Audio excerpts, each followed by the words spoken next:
Welcome to BigFoeNation. You can follow us at BigFoeNation everywhere online. And if you want to follow us directly, you can sign up on the website at BigFoeNation.com. And today's episode is a big one.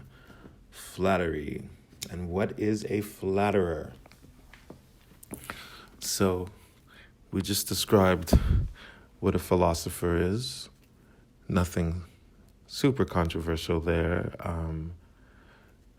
Most people know what a philosopher is.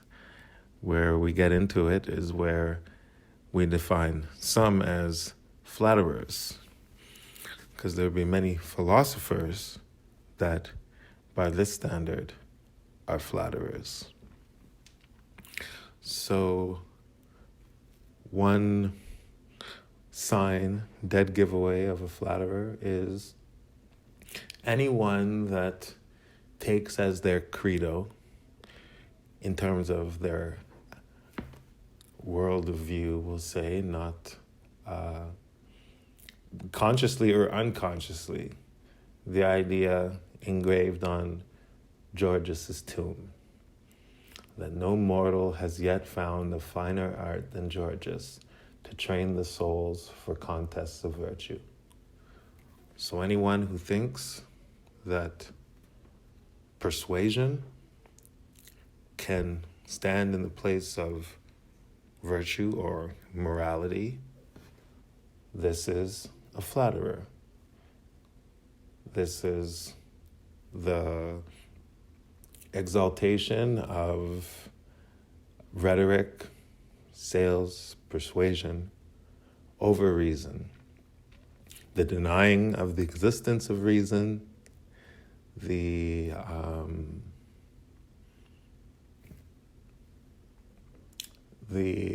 example of Georges, the main motive, the idea that the teacher should not be responsible for the actions of the student, that the teacher can teach something where the students could have a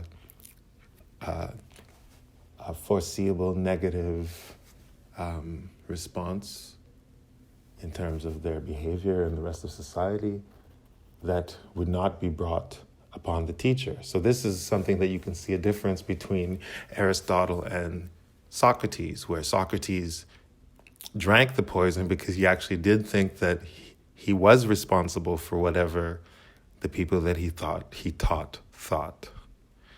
Whereas Aristotle didn't think he was responsible. That's why he made the argument that he did when he was charged with the same crime that Socrates was charged with. So a flatterer does not see themselves as responsible for the actions of the people that subscribe to their ideas or that are motivated by their ideas. Whereas a philosopher would own it. A main idea is that the position of the flatterer or the persuader, is to have their ideas prevail. The example of Georges gives us that Georges believes that if a orator, which is a flatterer, or a rhetorician, a master of speech, public speaking, was to stand next to a doctor, and the two were to fight for the position as doctor over the audience, that the persuader would be victorious, that he would convince the audience to put him as the doctor instead of the doctor. So if the population is ignorant, this is very possible and easy. That's the only position, the only place where the flatterer actually can have any power at all, is in a place where the general public is ignorant. Because if it was a room full of doctors, there's no way that a room full of doctors could be convinced by persuasion to allow a salesperson to take the place of a doctor. I mean, it really, there wouldn't be many populations that would be as dumb as that either, by today's standards.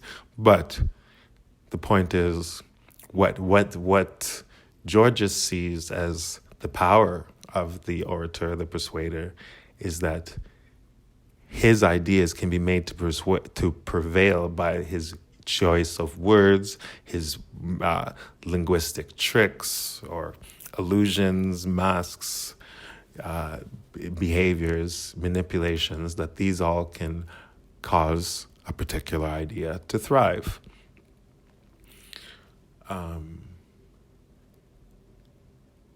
So the ideal condition is where ignorance is the norm. And any place where understanding shows itself would be standing in opposition to the flatterer, unless the flatterer is in a position to control that understanding or destroy it or corrupt it, because the position of power of somebody who's not dedicated to understanding, because that's also what's proved in the Georges dialogue, is that all the other crafts, they're dedicated to their own domain and they specialize within that domain, whereas the orator is specializing in winning the discussion. So it can win the discussion whether its ideas are good or its ideas are bad, because it's using manipulation to win. So manipulation can only win in certain circumstances where the right thing isn't obvious, the correct thing isn't obvious, and it's left where in a situation where it's a total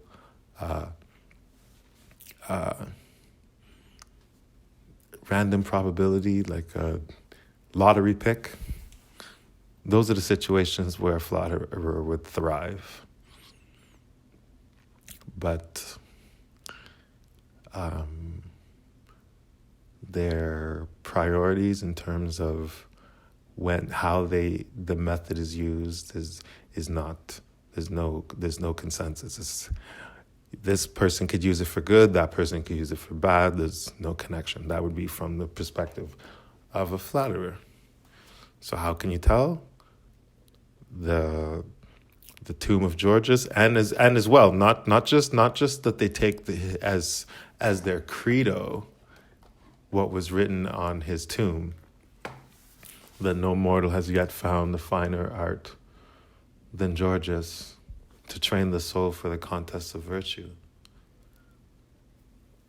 which is to let the flatterer teach the morality. And it's not just that, it's also to take on the main ideas of his first writing on non-being, which is that anything you can mention is nothing. There's no way for you to understand it, and even if you could understand it, you couldn't teach it to anyone. So anybody who's repeating that within their doctrine, no matter what other things are there, if that's there, you have a flatterer. There's no way to simultaneously believe that nothing is anything. Even if it was something, you wouldn't be able to understand it. And if you could understand it, you wouldn't be able to teach it to anyone. There's nothing about that could be reconciled with anything that was laid down by the philosophers. Although many people that have implicit in their ideologies the principles of Georges would claim to be philosophers, or may even claim to be followers of Socrates, it's impossible. Because of what he was defending, and because of his presentation of ideals, and the likeliness that, or the coherence between his presentation of ideals and the demonstration within the ceremony of the weighing of the heart in ancient Egypt.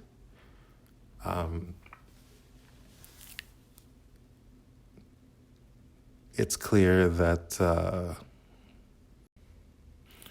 the coherence between these two ideas is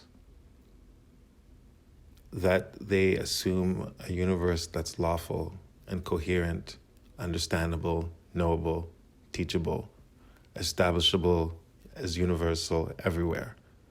This is a foundation of everything that would follow. So for someone to assert that there isn't anything to know, if there was something to know, you couldn't know it, and that if you could know it, it would be personal to you, and nothing that's inside your own mind can be translatable to another mind. So things, whatever's true to me is only true to me. It's never true. It's never possible for me to prove something within me and then show you that thing is true, and vice versa, you to do to me. That is impossible in Georges, in the doctrines of Georges. And you might find that that's actually a lot more common than the other, if you look at a lot of the philosophies. So this is flattery. It's the art of persuasion. It's the taking down of ideals. It's ideals on a sliding scale. It's not that something is good or evil. It's that something is kind of good, worse, different scenarios of, lesser of evils. As opposed to, so then even things that are good, by this measurement, become evil. So they can say you're too nice, or you're too kind, or you're too generous, or you're too this. We're in a place where you actually should just be generous or not. So, but that actually leads a lot of times into like a semantic battle about how much of something is good or bad. But that is flattery. So, thank you for joining us. See you soon.